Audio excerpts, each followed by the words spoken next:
हरियाणा कांग्रेस की अंदरूनी सियासत गरमाई। गोहाना रैली से पहले गुटबाजी चरम पर। पूर्व मंत्री कृष्णमूर्ति हुड्डा ने पहले ईश्वर सिंह को कहा पागल, फिर जनता टीवी पर मांगी माफी। कृष्णमूर्ति हुड्डा के बयान पर ईश्वर सिंह का पलटवार। कहा कृष्णमूर्ति का बयान पूरे दलित समाज का अपमान, इसका जल्द देंगे जवाब।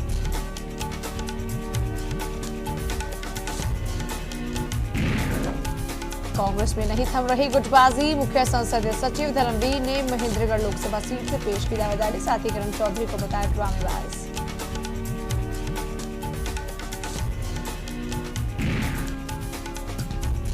इनेलो के मंच पर इंद्रजीत की मौजूदगी से कांग्रेस में नाराजगी। कांग्रेस प्रदेश अध्यक्ष फूल चंद मुलाना ने हाईकमान को सौंपी रिपोर्ट।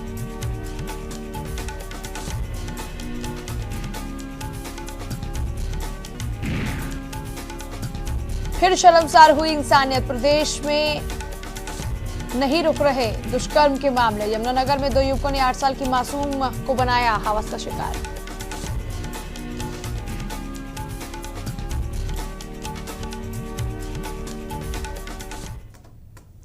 नमस्कार, मैं हूं पूजा आपके साथ और आप देख रहे हैं जनता टीवी। बात करेंगे हरियाणा की सियासत की और सबसे पहले बताएंगे आपको किसका वार किस पे पड़ा है। दरअसल राज्यसभा सांसद ईश्वर सिंह पागल हो चुके हैं। वो सिर्फ कांग्रेस को कमजोर कर रहे हैं। ये बातें प्रदेश प्रवक्ता कृष्णमूर्ति ने कही हैं, जो सीधे सीधे ईश्वर सिंह पर निशाना साधते हुए नजर आए। साथ ही कांग्रेस के अंदर की गुटबाजी भी एक बार फिर उभर कर सामने आई।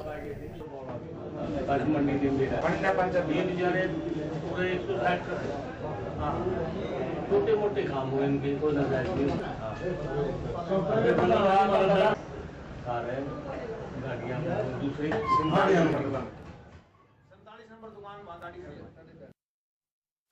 ईश्वर सिंह तो पागल हो गए हैं। कभी रैलियों के न्योते मिलते हैं क्या? कभी न्योते देते हैं क्या? कांग्रेस अध्यक्ष शकील अहमद ने मीटिंग बुलाई थी, उसमें ईश्वर सिंह को भी बुलाया था, उसमें शैलजा जी को भी बुलाया था। अब ये लोग ना आए तो उसका इलाज थोड़ा है। ये कांग्रेस को कमजोर कर रहे हैं इस प्रकार की बातें करके। मैं तो ये कहता हूं कि ये शैलजा जी को कमजोर कर रहे हैं। ऊपर चुनाव है, कार्यकर्ता बहुत बड़ी संख्या में उनके चुनाव क्षेत्र से आएंगे और ये अगर रैली में आएंगे तो इनका नुकसान हो जाए। कांग्रेस में गुटबाजी का दौर है कि रुकने का नाम ही नहीं ले रहा। गोहाना रैली से पहले कांग्रेस के बड़े नेताओं में मतभेद उभर कर सामने आ रहे हैं।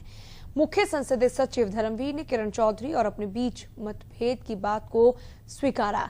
साथ ही धर्मवीर ने भिवानी महेंद्रगढ़ लोकसभा सीट और तोशाम विधानसभा सीट से अपना दावा भी ठोक दिया। इसके अलावा उन्होंने कहा कि किरण चौधरी ड्रामेबाजी की राजनीति करती हैं। प्रदेश में कांग्रेस के बीच अंतर्कलह हर बीते दिन के साथ एक नया मुकाम हासिल करती जा रही है। जहां 2 खेमों में बटी कांग्रेस पहले से ही आपस में मतभेद मिटाने में नाकाम दिख रही है, लेकिन कहावत है कड़वा करेला ऊपर से नीम चढ़ा। अब इसी बीच कांग्रेस में एक और नया मतभेद सामने आया है। प्रदेश कांग्रेस के मुख्य संसदीय सचिव धर्मवीर सिंह ने जनता टीवी के खास कार्यक्रम रूबरू में प्रदेश की कराधान एवं आबकारी मंत्री किरण चौधरी को ड्रामेबाज बताया। काम नहीं, उनका जो नेचर है वो थोड़ा ड्रामेटिक ज़्यादा है।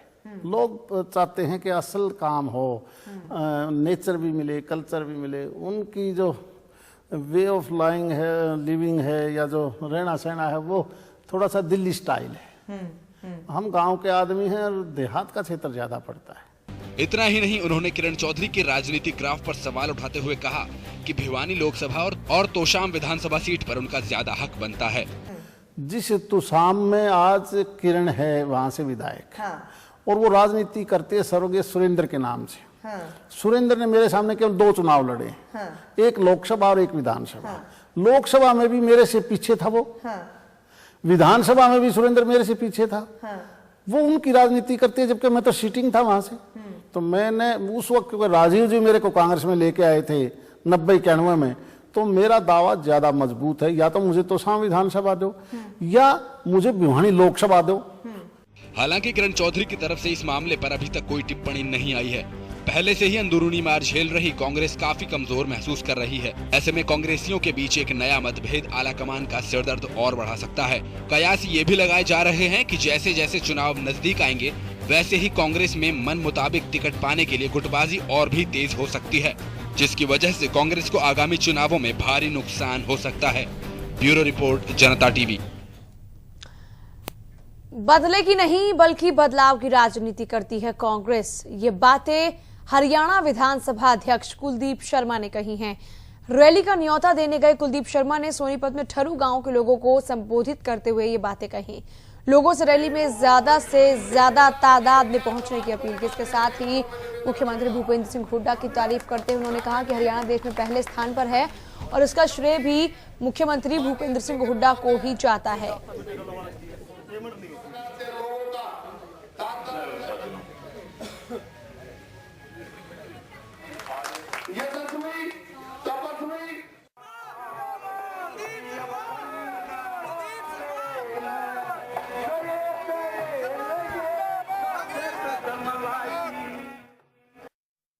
मुख्यमंत्री चौधरी भूपेंद्र सिंह हुड्डा ने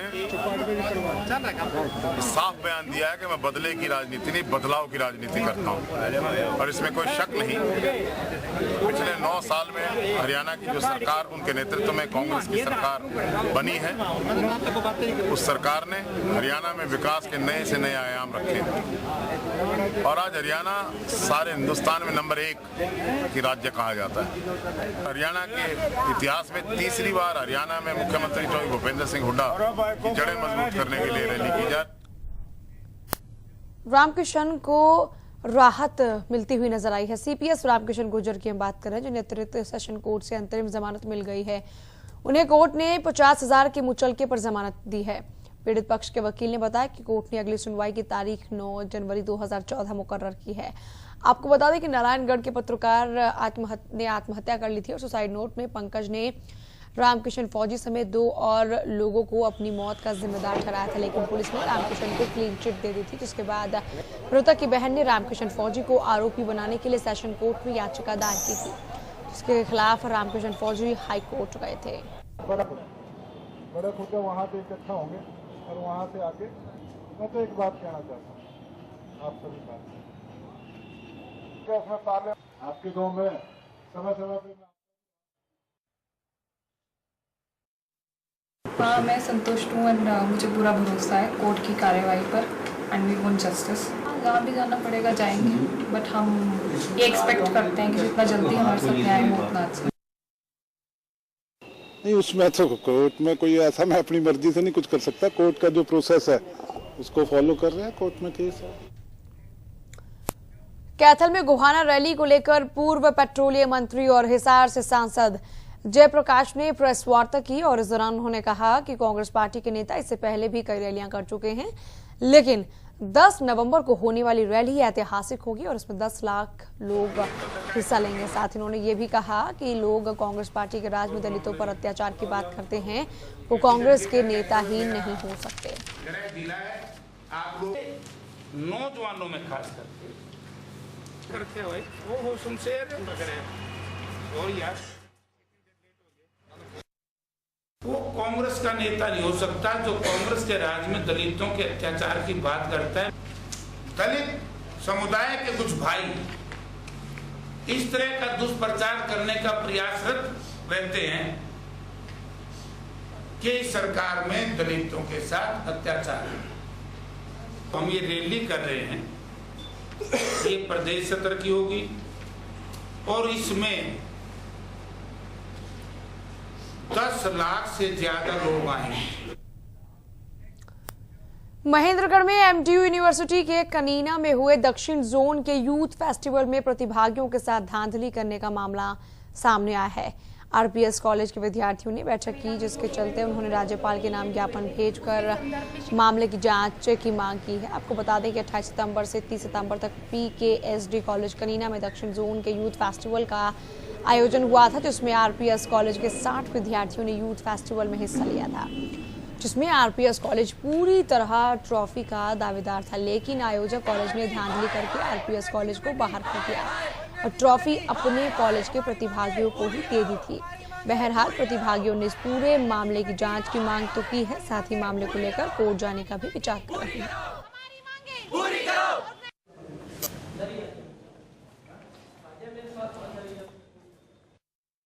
youth festival Kanina college PKSD में आयोजित किए गए थे। उसके संदर्भ में हम वहाँ पर पार्टिसिपेट करने के लिए गए। हमने जब उनसे पूछा कि क्या हमारे प्राइज डिस्ट्रीब्यूशन का कार्यक्रम कब स्टार्ट होने वाला है, तो उन्होंने हमारे मैनेजमेंट कमेटी को बताया कि काहे का प्राइज डिस्ट्रीब्यूशन, यहाँ पर कोई आप तो हो ही नहीं, आपका कोई नहीं, आप डिस्क्वालीफाई हो चुके हो।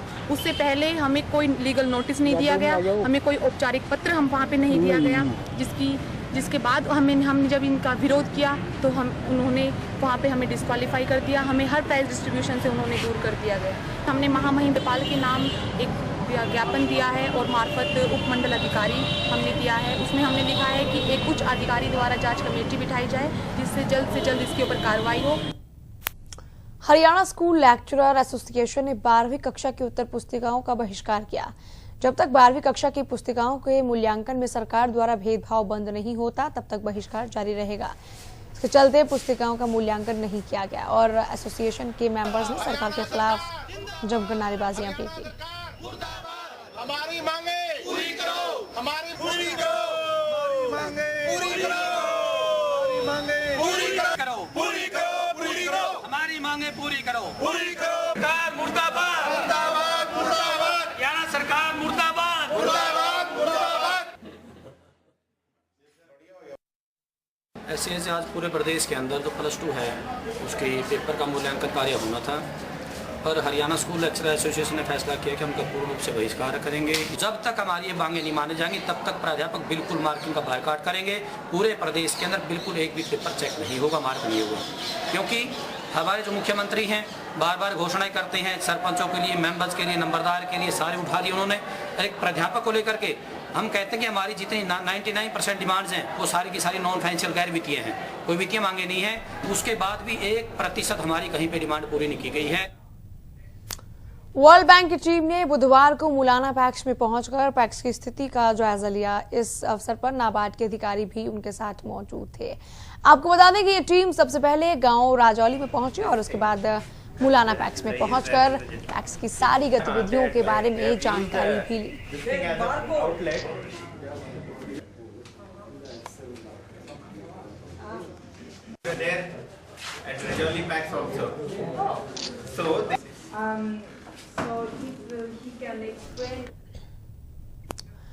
गुड़गांव पुलिस ने ट्रक ड्राइवर्स के लिए ओल्ड जेल कॉम्प्लेक्स में हेल्थ कैंप का आयोजन किया। इस कैंप में 300 से ज्यादा ट्रक ड्राइवर्स ने अपनी आंखों की मुफ्त जांच भी कराई। बता दें कि कैंप में जॉइंट कमिश्नर ने ट्रक ड्राइवर्स को सुरक्षित वाहन चलाने की नसीहत दी और साथ ही ट्रैफिक के नियमों को पालन करने का पाठ भी पढ़ाया। और मुकदमा दर्ज होता है। हिंदुस्तान में इस वक्त लगभग आज हमने कैंप लगाया स्पेशली ट्रक ड्राइवर्स के लिए और यहाँ इनके लिए आई साइट चेक हो रही है, इनकी ब्लड प्रेशर चेक हो रहा है, शुगर चेक हो रहा है। जिनकी आई साइट में कमी पाई जा रही है उनको चश्मे भी बना के दिए जा रहे हैं और यहाँ इनको ट्रैफिक के नियमों के बारे में जागरूक किया जा रहा है, स्पेशली लेन ड्राइविंग के बारे में। ये बहुत ज़रूरी है कि ट्रक ड्राइवर्स अपनी निर्धारित लेन में चलें। सरकार ने एक नोटिफिकेशन भी बनाया है जिसमें बताया गया है कि कौन सी लेन में कौन सी गाड़ी को चलना चाहिए, तो उसके बारे में आज ट्रक ड्राइवर्स को हमने बताया है कि उन्होंने लेफ्ट लेन में, तीसरी लेन में ही गाड़ी चलानी है, किसी और लेन में नहीं। इलाहाबाद की कॉलोनियों में डायरिया का कहर जारी है। डायरिया से अब तक 2 लोगों की मौत हो चुकी है और करीब 150 लोग इसकी चपेट में आ चुके हैं। एक तरफ डायरिया का कहर जारी है तो दूसरी ही तरफ सरकार इसमें ढील बरत रही है। प्रशासन की ढील के कारण गुस्साए लोगों ने सड़क पर उतरकर चक्का जाम कर दिया और सरकार के खिलाफ जमकर नारेबाजियां भी की।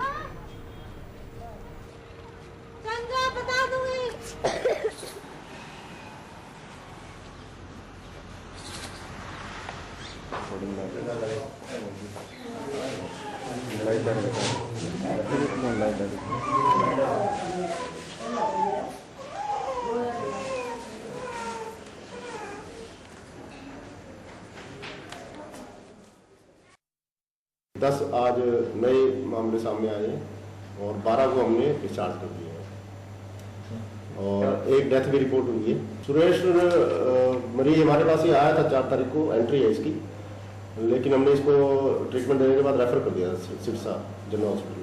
अभी तक हमारे उसमें 60 लोगों को उल्टी दस्त की शिकायत है, वार्ड नंबर 15 के हैं सभी। उचाना के घोघड़िया गांव में बने स्वास्थ्य केंद्र के अधिकारी और कर्मचारियों की अगर हम बात करते हैं तो आने जाने में वो अपनी मनमर्जी चला रहे हैं। ग्रामीणों की शिकायत पर जब पत्रकार 3:30 बजे पीएचसी केंद्र में पहुंचे तो वहां मेडिकल ऑफिसर समेत 3 कर्मचारी गायब थे। मेडिकल ऑफिसर समेत अन्य कर्मचारियों की ड्यूटी सुबह 9 से 4 तक होती है, लेकिन यहां तो अधिकारी और कर्मचारी अपनी मर्जी से आते हैं और अपनी मर्जी से ही जाते हैं। ग्रामीणों ने इसकी शिकायत कई बार प्रशासन से कर ली है, लेकिन उसके बावजूद भी प्रशासन ने इस पूरे मामले पर कोई कार्रवाई नहीं की है।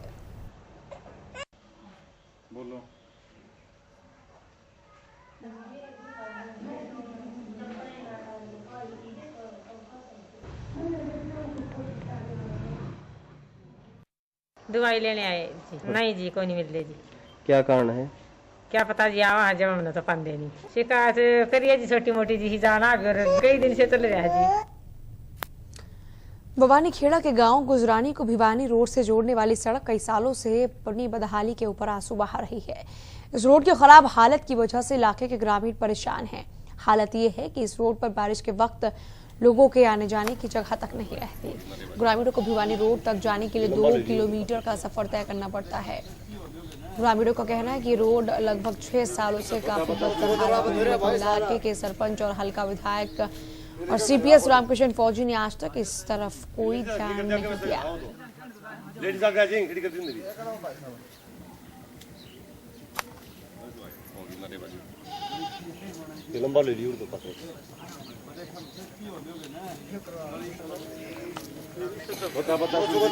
भाई सारा लेकर ना जगह कोई लेडीज खड़ी कर जाके वैसे आओ तो लेडीज आगे आ जाएंगे खड़ी कर देंगे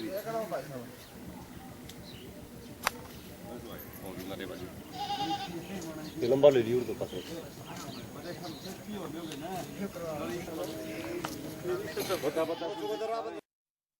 इस गली में जीव हादसा बहुत जबरदस्त है जी। हम सब परेशान, सब गलियों वाले सारे गली में तकड़े परेशान है जी। कोई सुनवाई नहीं करते जी। सरपंच दो रहा है, एमएलए दो रहा है, सारे धक्के खा लीजिए। 1-2 बार फौजी आया तो हम जब ले ये गली बनवाने के लिए फौजी यहाँ से काट दिया, हम करवाएंगे जी। कोई सुनवाई नहीं करता जी। इतनी जबरदस्त बीमारी फैल रही है जी, मच्छर इतने हो रहे जबरदस्त। इंद्री में सर्व विद्या पब्लिक स्कूल के प्रिंसिपल को नर्सरी की 2 छात्राओं के साथ बलात्कार के आरोप में गिरफ्तार कर लिया गया। पुलिस ने प्रिंसिपल को गिरफ्तार कर कोर्ट में भी पेश किया, जहां कोर्ट ने आरोपी प्रिंसिपल को 14 दिन की न्यायिक हिरासत में भेज दिया है। कोर्ट ने आदेश दिया है कि प्रिंसिपल का पॉलीग्राफ टेस्ट करवाया जाए। वहीं प्रिंसिपल की गिरफ्तारी के बाद कई समाजसेवी संस्थाएं आरोपी के पक्ष में उतर आई हैं। बता दें कि इस पूरे मामले पर जनता टीवी ने लगातार अपनी निगाहें बनाई हुई थी और इस खबर को प्रमुखता के साथ दिखाया, जहां आखिरकार 30वें दिन आरोपी प्रिंसिपल को गिरफ्तार कर लिया गया है।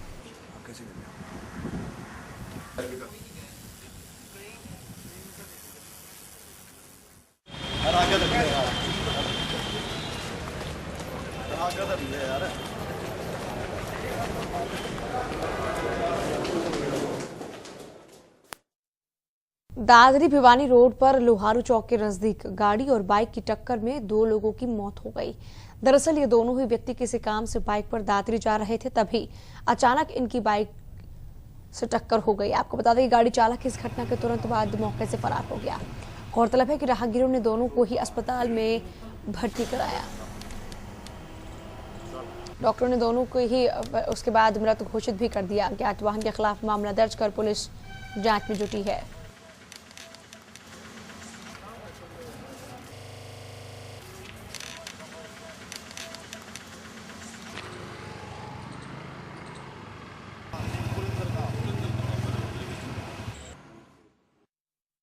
सर एक्सीडेंट हुआ है करीब 1.5 घंटे पहले। पिकअप वाले ने मोटरसाइकिल में टक्कर मारी, जिससे मोटरसाइकिल पे जो 2 सवार थे वो एक्सपायर हो गए। हमने बयान लिख लिया है, मुकदमा दर्ज कर दिया। जिसने एक्सीडेंट किया है उसको जल्दी अरेस्ट करके अंदर। भारतीय सेना में पानीपत समेत हरियाणा के कई जिलों में युवाओं की खुली भर्ती बहादुरगढ़ में शुरू हो रही है। बहादुरगढ़ के शहीद ब्रिगेडियर होशियार सिंह स्टेडियम में 8 नवंबर से 18 नवंबर तक भर्ती की जाएगी। पुलिस प्रशासन और सेना ने भर्ती की सारी तैयारियां कर ली है। और गौरतलब है कि युवाओं की हौसला अफजाई के लिए सांसद दीपेंद्र हुड्डा भी 11 नवंबर को रैली में आ सकते हैं।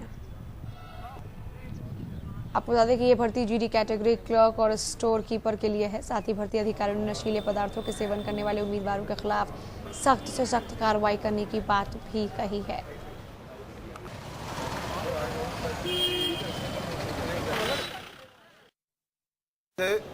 भर्ती का जो भी है ये शुरू हो जाएगा प्रोसेस, और इससे निपटने के लिए हमने तकरीबन 700 के करीब पुलिस कर्मचारी यहाँ पे लगाए हैं, जो कि सुबह ड्यूटियाँ यहाँ पे 3:30 बजे से स्टार्ट करेंगे। कुछ ड्यूटी 3 बजे आएंगी, कुछ 4 बजे यहाँ पे लग जाएंगी, और उसके बाद हम शुरू कर देंगे। असामाजिक तत्वों या दलालों से निपटने के लिए यहाँ पे गुप्त रूप से कैमरे लगवाए गए हैं, सीसीटीवी कैमरे, उनके माध्यम से भी नजर रखी जाएगी। सोहना में अवैध निजी वाहन चलाने वालों की चांदी हो रही है, क्योंकि सोहना बस स्टैंड पर सवारी ढोने वाले अवैध वाहनों की तादाद बढ़ती जा रही है।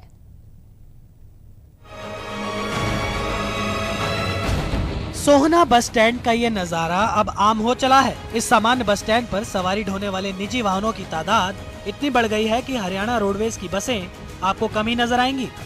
वैसे तो हरियाणा में सरकार परिवहन और पब्लिक ट्रांसपोर्ट में सुधार लाने के काफी दावे करती है, लेकिन सरकारी दावों में कितनी सच्चाई है, ये सोहना का हाल देखकर आप अंदाजा लगा सकते हैं। दरअसल सोहना में हरियाणा रोडवेज विभाग ने बस स्टैंड के 200 मीटर के दायरे में सवारी ढोने वाले निजी वाहनों पर पाबंदी लगाई हुई है, लेकिन यहाँ पर सवारी ढोने वाले अवैध वाहनों का जैसे अपना ही कानून चलता है, और विभाग है कि उस कानून के आगे लाचार नजर आता है। हमारी गाड़ियाँ काफी टाइम से 38 से करीबन यहाँ से चल रही हैं, इनका टाइम टेबल है, और इस टाइम हालात को देखते हुए यहाँ पर अवैध वाहनों को बोलबाला है, और वो जो है जबरदस्ती चलते हैं यहाँ पर, उनसे कहते हैं तो झगड़ा करने पर उतारू होते हैं। सोहना में रोजाना बगैर परमिट के प्राइवेट बस और ऑटो रिक्शा चलाए जा रहे हैं, और ये चालक हजारों रुपए का चूना हरियाणा रोडवेज को लगा रहे हैं। इन प्राइवेट बसों के संचालकों की पहुंच कई रसूखदार नेताओं और बड़े अधिकारियों तक है। आलम यह है कि ये दबंग चालक जबरदस्ती यात्रियों को सरकारी बसों में नहीं बैठने देते और अपने वाहनों में बिठा लेते हैं, और विरोध करने पर रसूख और अपनी दबंगई दिखाने से भी बाज नहीं आते। कई शिकायतों के बावजूद भी प्रशासन की तरफ से इन अवैध वाहनों पर कोई कार्रवाई नहीं की गई है। बस अड्डे पर कोई वाहन बगैर परमिट के नहीं आता है, सभी परमिट वाले आते हैं, लेकिन बस अड्डे के सामने मेन सड़क पर अवैध वाहन खड़े भी रहते हैं और चलते भी रहते हैं। मेरे को कोई पावर यहाँ कार्रवाई करने की नहीं है, लेकिन शिकायत इनकी समय समय पर कार्यालय में लिखित में करता रहता हूँ। देखा जाए तो इन वाहनों में यात्रा करने वाले लोगों की भी अपनी मजबूरी है। हर किसी को जल्दी ही अपनी मंजिल पर पहुंचना है। एक तरफ तो हरियाणा रोडवेज के पास बसें कम हैं, और दूसरी तरफ अवैध बसों की संख्या काफी ज्यादा है, और जो बसें हैं भी उनके रूट पर ही अवैध वाहन चालक चांदी काट रहे हैं, जिसका सीधा असर सरकारी खजाने पर पड़ता है। क्या सचमुच में सरकार और प्रशासन इतने लाचार हैं कि उन्हें कुछ दिखाई नहीं देता? बड़ा सवाल ये है कि प्रशासन कितने समय तक इस कदर लाचार बना बैठा रहेगा। सोहाना से सतीश कुमार राघव के साथ गौरव नागपाल, ब्यूरो रिपोर्ट, जनता टीवी। घर और ऑफिस की भागदौड़ में कई बार लोग इतना थक जाते हैं कि ऑफिस के डेस्क पर ही ऊँघने लगते हैं। क्या आपने कभी सोचा है कि आपका ये रवैया आपके काम पर हावी हो सकता है, जिससे आपके संस्थान को भी नुकसान हो सकता है?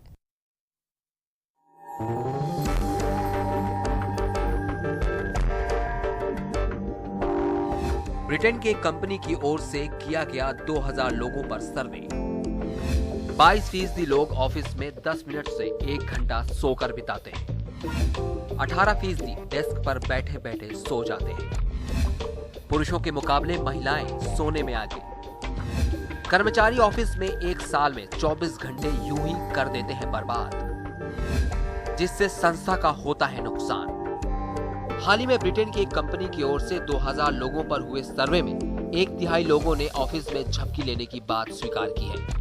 सर्वे में लोगों ने ये बात भी मानी कि वे सुबह काम करने की वजह से थक जाते हैं, जिसके कारण उन्हें ऑफिस में नींद आने लगती है। करीब 22% लोगों ने यह भी माना कि वे ऑफिस में 10 मिनट से 1 घंटा तक समय सोने में बिताते हैं। वहीं 18% डेस्क पर बैठे बैठे ही सो जाते हैं। शोधकर्ताओं की माने तो ऑफिस में सोने में महिलाएं पुरुषों से आगे होती हैं। सर्वे में लोगों ने अपनी नींद के पीछे अलग कारण बताए।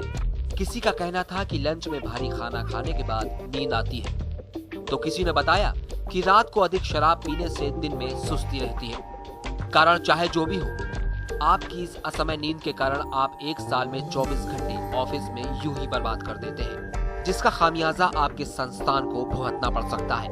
इस आधी अधूरी नींद का सिर्फ आपके ऑफिस पर ही नहीं बल्कि आपके शरीर पर भी बुरा असर पड़ सकता है। एक बेहतर जीवन जीने के लिए जरूरी है जीवन शैली का बेहतर होना। अगर आप ठीक ढंग से अपना दिन बिताएं, तो आपकी असमय नींद का खामियाजा ना तो आपके ऑफिस को भुगतना पड़े, ना ही आपको। एक तरफ जहां प्याज की चर्चा घर की रसोई से लेकर राजनीतिक गलियारों में हो रही है, तो वहीं सब्जियों का राजा आलू भी महंगाई में किसी से पीछे नहीं। सभी सब्जियों के दाम अब आसमान छू रहे हैं। अब इसी के साथ प्रदेश में लोग महंगाई की मार झेल रहे हैं।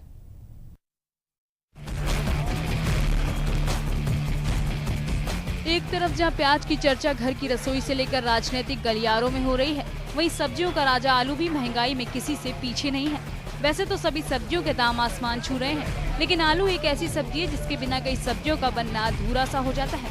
आज जहां प्याज 70 से 80 रुपए प्रति किलो बिक रहा है, वहीं आलू भी 40 से 50 रुपए प्रति किलो तक बिक रहा है। अब तो लाल टमाटर ने भी 80 रुपए का भाव छूते ही खरीदारों के चेहरे से लाली छीन ली है। सब्जी का कोई भाव नहीं है। 80 रुपया किलो तो प्याज है, 50 और 40 आलू है, टमाटर 80 रुपया किलो। स्वाद ही बिगाड़ दिया, वो लेना ही बंद कर दिया। स्वाद क्या बनाएगा वो। वहीं अगर प्रदेश की बात करें तो फरीदाबाद में सब्जियों ने खरीदारों के चेहरे की लाली छीन ली है। ऊंचा स्कोर बनाते हुए टमाटर भी प्याज और आलू की तरह 60 से 80 रुपए प्रति किलो तक बिक रहा है। और तो और हरी सब्जियां भी अब आम आदमी की खरीद से बाहर हो चुकी हैं। बहुत महंगी पड़ रही है, मजबूरी लेनी पड़ती है, क्या करें। 1 किलो लेते हैं, आधी किलो ले रहे हैं, पाव ले रहे हैं जरूरत को। सब्जी मंडी आते हैं, कोई 40 रुपए 50 रुपए किलो से तो कम कोई चीज है ही नहीं। कोई क्या ले। 70 रुपए किलो टमाटर है, 60 रुपए किलो आलू है। क्या नंगा नहाएगा क्या और निचोड़ेगा क्या। बड़ा बुरा हाल कर रखा है। अपनी एफडियां तुड़ा करके रोटी खा रहे हैं हम तो। वहीं अगर होटल की बात की जाए तो वहाँ भी टमाटर 65 और प्याज 75 रुपए प्रति किलो बिक रहा है। देहाती शहर होने के बाद भी इसमें इतना महंगा टमाटर बिकना एक हैरानी की बात है। जब इस बारे में वहाँ के लोगों से बात की गई तो उन्होंने बताया कि टमाटर प्याज महंगा होने के कारण बिना टमाटर प्याज के ही सब्जी खानी पड़ रही है। वहीं दुकानदारों का भी ये कहना है कि टमाटर और प्याज महंगे होने के कारण दुकानदारी पर भी इसका बहुत फर्क पड़ रहा है।